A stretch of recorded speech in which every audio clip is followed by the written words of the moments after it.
بسم اللہ الرحمن الرحیم۔ حضرت زید رضی اللہ تعالی عنہ سے حضرت زینب رضی اللہ تعالی عنہ کا نکاح اسلامی مساوات کی بنیاد پر کرایا گیا تھا، لیکن یہ رشتہ زیادہ دن نہ رہ سکا اور یہ رشتہ ختم ہو گیا۔ ادھر منافقین کے طعنے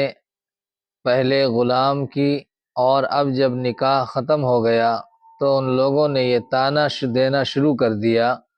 کہ لو، ایک غلام سے نکاح ہوا تھا، انہوں نے بھی طلاق دے دی۔ اس کا اثر حضرت زینب رضی اللہ تعالی عنہا پر پڑا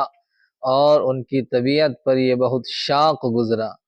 اب اس کی تلافی کی ایک صورت تو یہ تھی کہ رسول اللہ صلی اللہ علیہ وسلم خود حضرت زینب رضی اللہ تعالی عنہا سے نکاح کر لیں، لیکن اس بات کا خوف بھی تھا کہ لوگ یہ کہیں گے کہ اپنے متبنہ یعنی منہ بولے بیٹے کی بیوی سے نکاح کر لیا۔ اس طعنے کا خوف تھا، لیکن قرآن نے اس کو ظاہر کیا اور حضرت زینب رضی اللہ تعالی عنہا سے آسمان کے اوپر ہی اللہ نے نبی کریم صلی اللہ علیہ وسلم کا نکاح فرما دیا، جیسا کہ قرآن کریم کے اندر اللہ رب العزت نے فرمایا